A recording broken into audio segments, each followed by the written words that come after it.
नमस्कार मंडळी. उपवासाचे अप्पे कसे करते ते सांगते. यासाठी 1 वाटी भगर, पाऊण वाटी साबुदाणा वेगवेगळे 4 ते 5 तास भिजवले.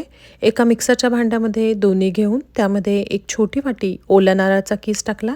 त्यानंतर चवीनुसार मीठ, जिरे, हिरव्या मिरच्या घातल्या, थोडंसं पाणी घातलं आणि हे सगळं मिश्रण मिक्सरमधनं छान बारीक वाटून घेतलेलं आहे. तुमच्याकडे जर उपवासाला कोथिंबीर चालत असेल तर तुम्ही यामध्ये कोथिंबीरसुद्धा घालू शकता. एकीकडे अप्पे पात्र गरम करून त्याला तेल लावून त्यामध्ये अप्पे टाकले आणि झाकण ठेवून 10 मिनिटांसाठी दोन्हीकडनं अप्पे छान खरपूस तयार करून घेतलेले आहेत. आणि अप्प्यांसोबत खाण्यासाठी दाण्याचं कूट, ओला नारळाचा कीस, हिरव्या मिरच्या, जिरे, मीठ, थोडंसं दही आणि थोडं पाणी घालून मिक्सरमधनं चटणी छान बारीक वाटून घेतलेली आहे. त्यावर जिरे आणि लाल मिरचीचा तडका टाकला. छान अप्पे तयार झाले. धन्यवाद.